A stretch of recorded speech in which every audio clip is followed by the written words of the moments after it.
নমস্কার, মিনা রান্নাঘর। আজকে কি রান্না আছে দেখতে থাকুন। আজকে লোটে মাছ দিয়ে পেঁপে কেটে নিয়েছি, আলু নিয়েছি।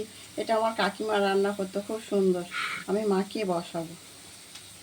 পেঁপে কেটে নিয়েছি, হাফ কেটে নিয়েছি। আরও পাতলা করতে হতো, পাতলাটা ঠিক হয়নি। কাকিমা সুন্দর কাটতে হবে পাতলা করে। আলু নিয়ে নিয়েছি দুটো, হাফ পেঁপে নিয়ে নিয়েছি। পেঁয়াজ নিয়ে নিয়েছি দুটো, টমেটো একটা, লঙ্কা 7টা আছে চিড়ে নিয়েছি। ঝালটা আমরা বেশি খাই, আপনাদের স্বাদ মতো আপনারা নিয়ে নেবেন।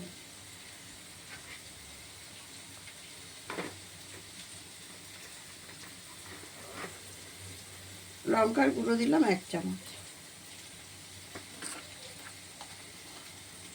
হলুদ গুঁড়ো দিলাম, ভুল হয়ে গেছে। আর এখন দিলাম লঙ্কার গুঁড়ো 1.5 চামচ মতো দিয়ে দিলাম। হলুদও দিয়ে দিলাম 1.5 চামচ। জিরের গুঁড়ো দিলাম 1 চামচ, ধনের গুঁড়ো 1 চামচ।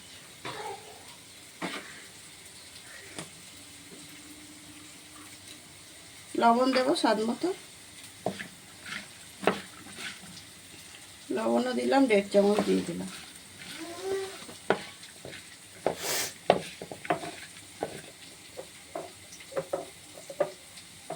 কাশ্মীরি লঙ্কার গুঁড়ো দিলাম 1 চামচ।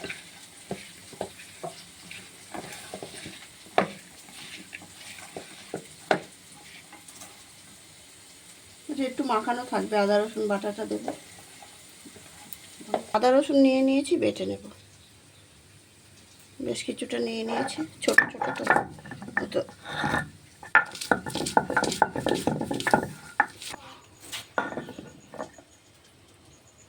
মশলাটা বাটা হয়ে গেছে, তুলে নিচ্ছি। বাটাটা দিয়ে দিচ্ছি। মাছ এখানে 250 আছে, লোটে মাছ দিয়ে দিচ্ছি।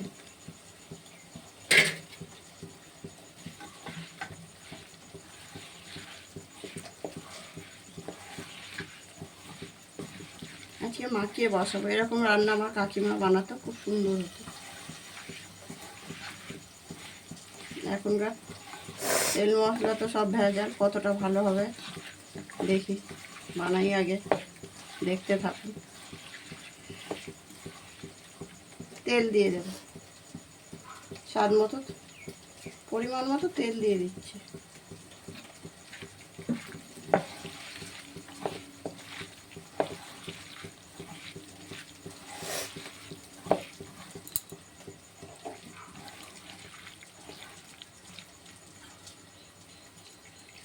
জল দিয়ে দিলাম।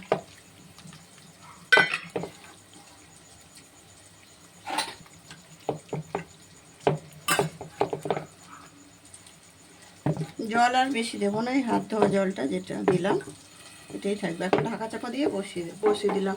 আর মাছটার মধ্যে লবণ হলুদ একটু মাখিয়ে রেখে দিয়েছিলাম, লঙ্কার গুঁড়ো মাখিয়ে রেখেছিলাম। ঢাকা চাপা দিয়ে দিলাম। ঢাকাটা খুলে দেখবো কী অবস্থা। আমি একটা হাফ তেজপাতা, একটু কালো জিরে ছড়িয়ে দেবো।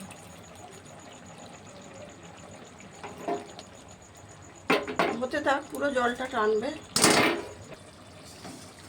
ঢাকাটা খুলে নিলাম, দেখি কি সিদ্ধ হয়। হ্যাঁ, সব সিদ্ধ হয়ে গেছে, এবার বাড়িয়ে দেবো।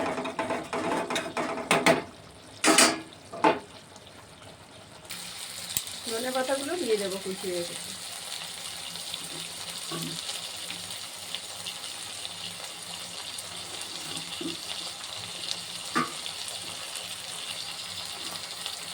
নামিয়ে নেবো, রান্নাটা হয়ে গেছে, গ্যাস বন্ধ করে। রান্নাটা হয়ে গেছে, পর্বটা এখানেই শেষ করবো। আপনারা এরকম বানিয়ে খাবেন। সবার হাতের রান্না তো এক হয় না, সবাই রান্না করি আমরা সবাই ঠিকই, সবাই একরকম রান্না খাই না, এক একজনের এক এক রকম রান্না। আর ভালো লাগলে লাইক শেয়ার কমেন্ট করবেন, একটা সাবস্ক্রাইব করবেন। আর সবাই ভালো থাকবেন। দেখা হচ্ছে আগামী পর্বে।